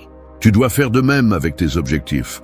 Laisse ton avancement être ce que les autres voient, pas tes discours sur ce que tu vas accomplir. Montrer seulement les résultats est un acte de respect pour toi-même et pour ton temps. Les promesses créent des attentes, et les attentes deviennent des chaînes. Chaque fois que tu annonces quelque chose que tu n'as pas encore fait, tu te mets sous la pression de le réaliser devant les autres, pas devant toi. Et quand tu ne réussis pas immédiatement, cette pression se transforme en honte ou en anxiété. Le silence, en revanche, te permet de travailler sans le poids des regards des autres. Le stoïcisme enseigne que ce qui importe n'est pas l'apparence, mais l'essence. Sénèque avertissait que nous ne devons pas vivre pour impressionner, mais pour nous renforcer en vertu et en discipline. En ne montrant que ce qui est accompli, tu élimines à la racine le besoin de paraître. Tu arrêtes de perdre du temps en explications et tu l'investis dans l'effort réel qui transforme ta vie. De plus, il y a un pouvoir psychologique dans le fait de ne pas annoncer tes plans. Quand tu gardes pour toi ce que tu vas faire, tu concentres l'énergie sur l'action. Parler trop disperse l'attention. Chaque mot que tu prononces sur un projet encore inachevé est comme libérer de l'air d'un ballon que tu as besoin de gonfler pour voler. C'est pourquoi les grandes avancées naissent souvent en silence et apparaissent soudainement, surprenant tout le monde. Montrer des résultats au lieu de promesses renforce également ta crédibilité. Dans un monde plein de bouches qui promettent et de mains vides qui ne tiennent pas, celui qui présente des faits sans annonce préalable se distingue immédiatement. Tes résultats deviennent indiscutables. Il n'y a pas d'argument contre ce qui est déjà fait. C'est une déclaration de caractère. Tu ne parles pas de ce que tu vas faire, tu le fais et tu le prouves. Un autre avantage de taire les promesses est que tu réduis le risque d'interférence externe. Quand tu racontes ce que tu penses accomplir, tu attires inévitablement des opinions, des conseils non sollicités et des critiques qui peuvent semer le doute. En ne donnant pas d'indices, personne ne peut te saboter, même pas avec des mots. Tu agis en silence, tu travailles sans interruption et tu laisses ton succès être un coup inattendu pour ceux qui n'ont jamais cru en toi. Il y a aussi la valeur émotionnelle. Garder le silence sur ce que tu prévois te protège de la déception publique si quelque chose ne se passe pas comme tu l'espérais. Les échecs deviennent des leçons privées, pas des spectacles pour les autres. Ainsi, chaque chute est plus facile à assumer parce qu'il n'y a pas de spectateurs qui attendent de te voir trébucher. Et chaque victoire se sent plus authentique parce qu'elle est le fruit de ton effort, pas une attente imposée par tes paroles. Rappelle-toi ceci, les promesses ne remplissent pas la table, ni ne construisent de l'avenir. Les mots n'ont de poids que lorsqu'ils sont soutenus par l'action. Montre au monde ce qui a déjà pris forme, ce qui résiste déjà au jugement des faits et garde pour toi ce qui est encore en cours. À la fin, personne ne se souviendra des discours de ce que tu as dit que tu allais faire, mais tout le monde se souviendra des résultats que tu as obtenus sans prévenir. 3. Élimine ce qui n'est pas essentiel. Le véritable progrès ne se mesure pas par ce que tu accumules, mais par ce que tu es capable de lâcher. Tout comme un voyageur qui prétend traverser un désert ne peut pas porter tout ce qu'il possède, tu ne peux pas non plus avancer dans ta vie en traînant un poids inutile. Ce qui n'est pas essentiel ne te retarde pas seulement, il consomme aussi ton énergie, ta clarté et ta discipline. Et le plus dangereux, c'est que souvent, tu ne le remarques même pas, car cet excès se déguise en habitude, confort ou même en succès superficiel. Nous vivons dans un monde qui glorifie l'excès. Plus de choses, plus d'engagement, plus de distraction. On nous apprend à mesurer notre valeur par ce que nous accumulons, alors qu'en réalité, la grandeur réside dans la capacité à réduire, à couper et à ne garder que ce qui compte vraiment.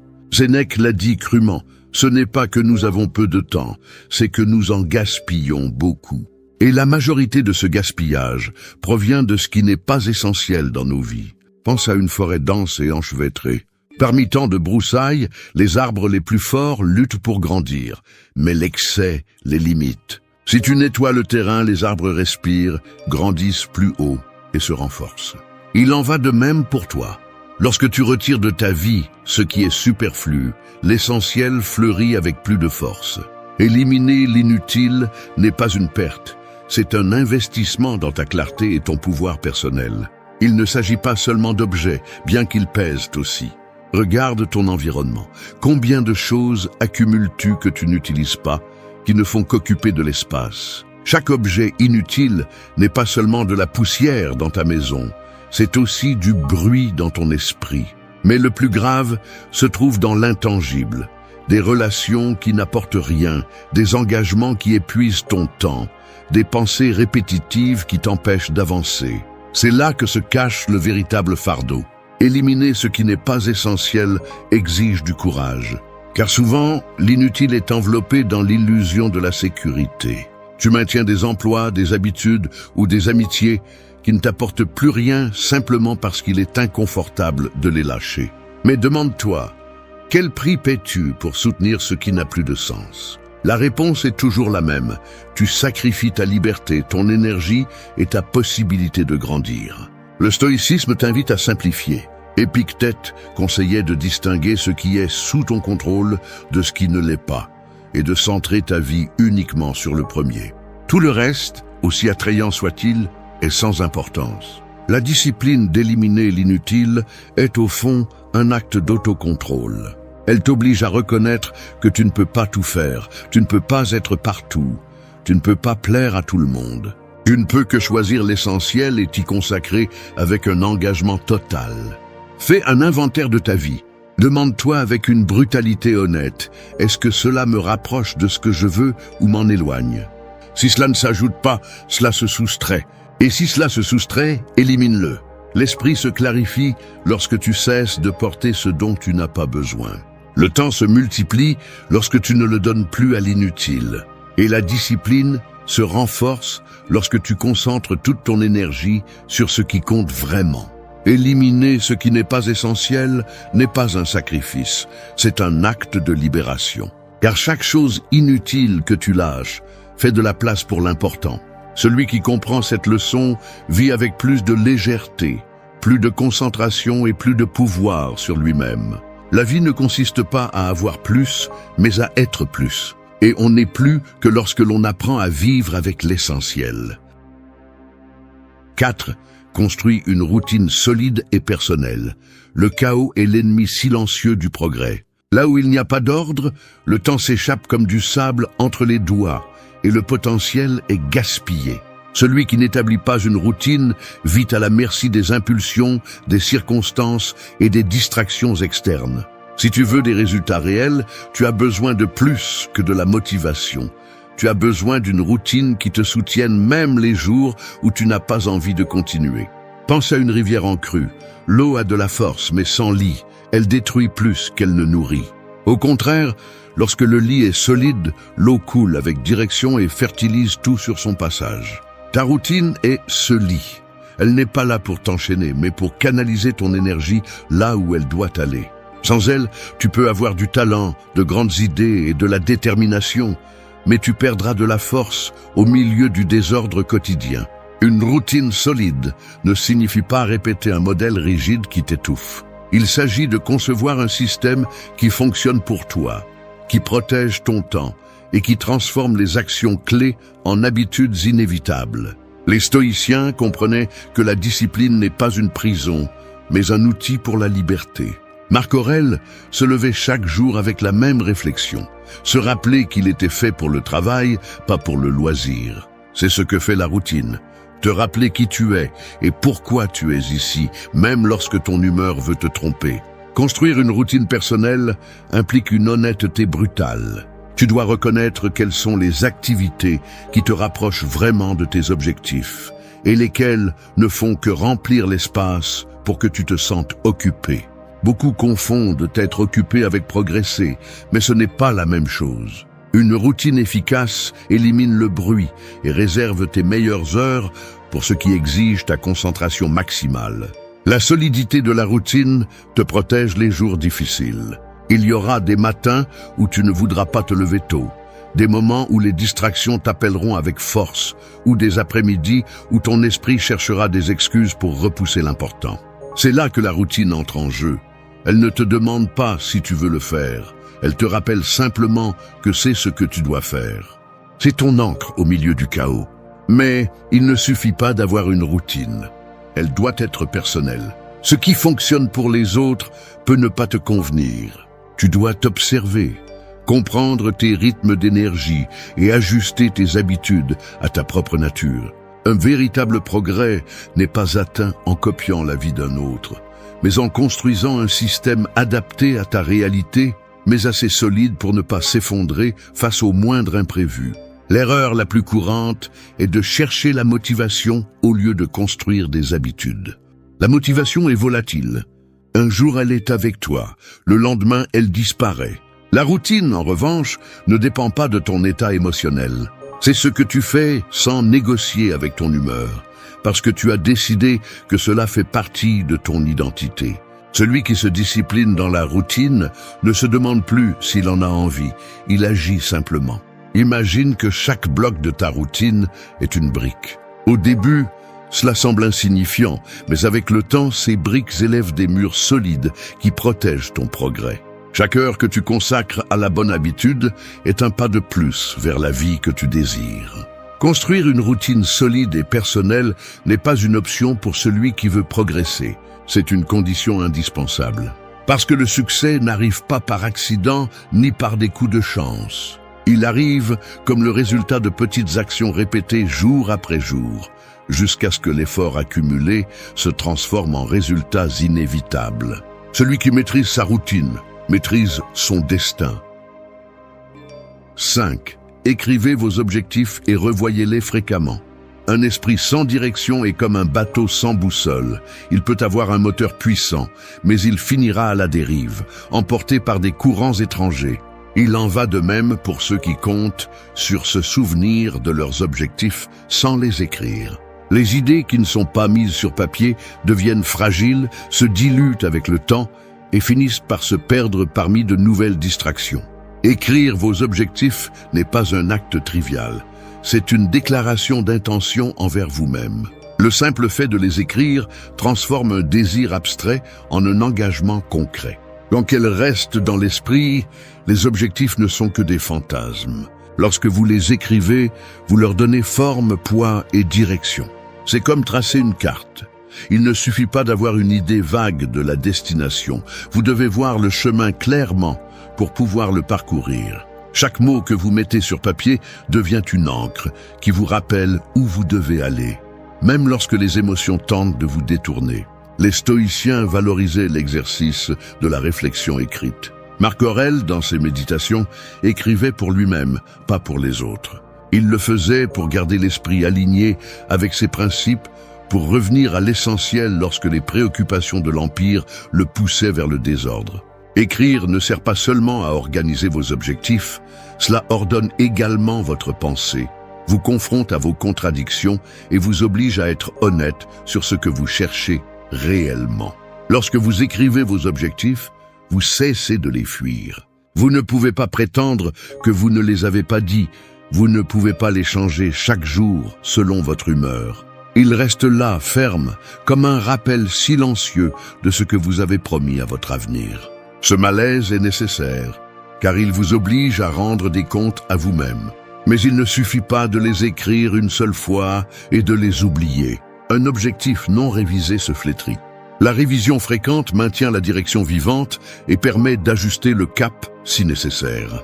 La vie change, vous changez, et vos plans doivent évoluer avec vous. Réviser vos objectifs ne signifie pas en douter, mais vous assurer qu'ils restent alignés avec ce qui compte vraiment aujourd'hui. Faites de cette habitude un rituel. Prenez un moment de la semaine ou du mois pour revoir ce que vous avez écrit. Demandez-vous en toute sincérité, est-ce que j'avance ou est-ce que je m'occupe seulement?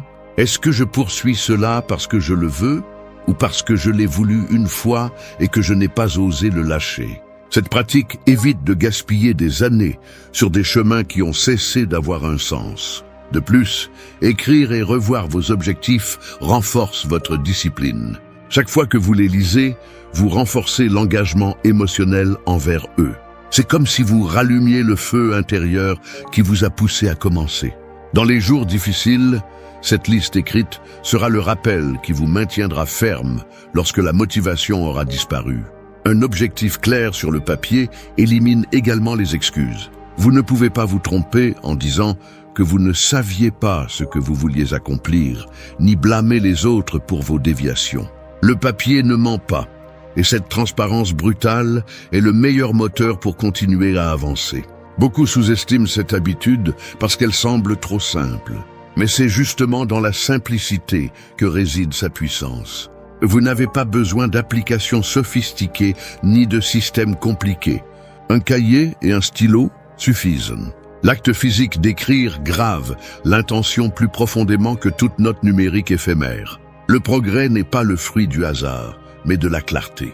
Écrire vos objectifs et les revoir fréquemment est le moyen le plus simple et le plus puissant de maintenir le cap, d'éviter de vous perdre dans le bruit et de progresser avec une direction ferme. Le papier devient votre allié silencieux, un rappel que votre avenir dépend des décisions que vous prenez aujourd'hui et de la constance avec laquelle vous les suivez. 6. Corrige et ajuste en silence. Le progrès n'est pas une ligne droite. C'est un chemin sinueux, semé d'embûches et de détours imprévus. Beaucoup abandonnent parce qu'ils s'attendent à ce que tout soit parfait dès le départ, mais cette attente est puérile.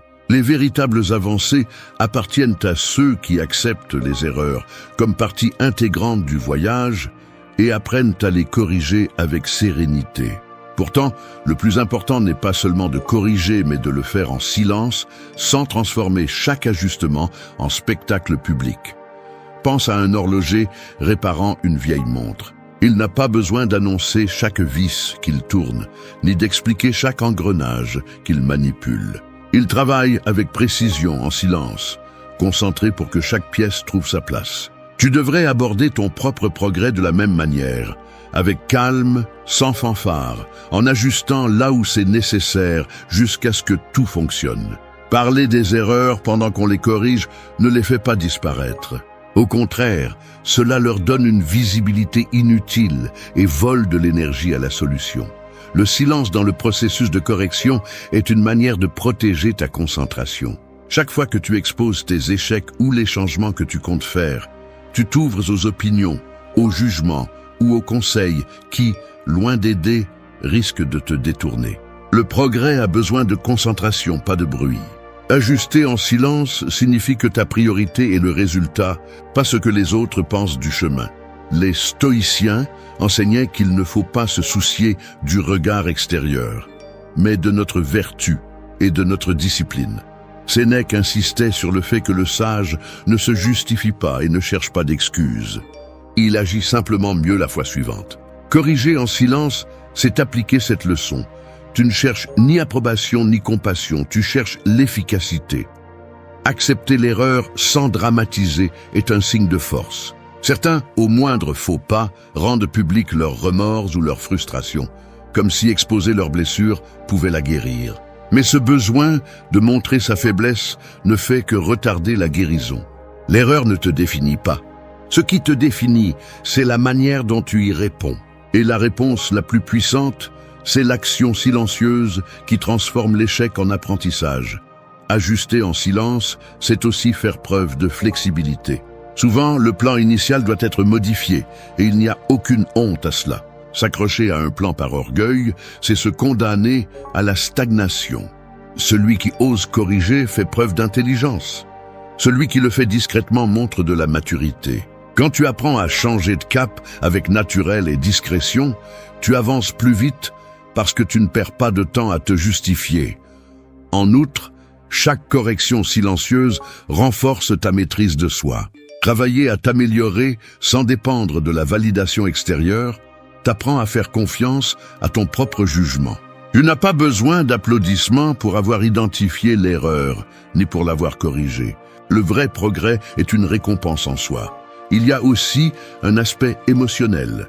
Corriger en silence évite que les critiques ou les attentes des autres n'interfèrent avec ton processus. Les gens ont tendance à juger ce qu'ils ne comprennent pas et donneront souvent leur avis sur des changements qu'ils ne sont pas en mesure de saisir. Si tu gardes l'ajustement comme quelque chose de privé, tu te libères de ce fardeau et travailles à ton propre rythme.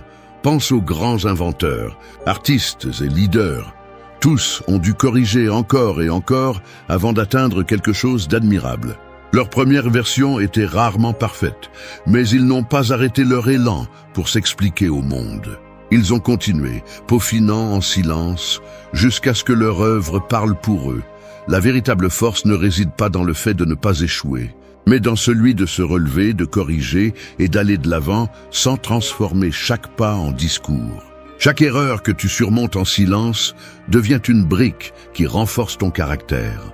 Ainsi, lorsque les autres verront ton progrès final, ils ne sauront pas combien de fois tu as dû ajuster ton parcours. Ils verront seulement la solidité de ce que tu as construit. Voilà le pouvoir du silence.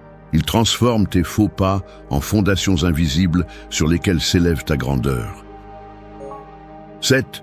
Protège ton attention comme un trésor. Ton attention est la ressource la plus précieuse que tu possèdes, mais la plupart des gens la donnent aussi facilement qu'ils offrent une salutation. Ce n'est pas le temps que tu perds le plus, mais la concentration. Tu peux avoir 24 heures dans la journée, mais si ton esprit est divisé entre distractions, plaintes et pensées inutiles, le temps devient du sable glissant entre tes doigts. Pense à ton attention comme un faisceau de lumière concentrée. Lorsqu'il est focalisé sur un seul point, il brûle et perce même le métal le plus dur. Mais lorsqu'il est dispersé, il n'a pas la force de chauffer même une feuille. C'est ainsi que fonctionne ton esprit. Concentré, il est puissant, dispersé, il est inoffensif. Le problème est que nous vivons dans un monde qui cherche à la capturer à tout prix. Et si tu ne la protèges pas, d'autres l'utiliseront à leur propre fin. Les réseaux sociaux, les rumeurs, les opinions des autres et les trivialités du quotidien sont des voleurs d'attention déguisés en divertissement ou en urgence. Chaque notification que tu vérifies sans raison, chaque discussion inutile à laquelle tu participes est une pièce de ton trésor que tu donnes sans rien recevoir en retour.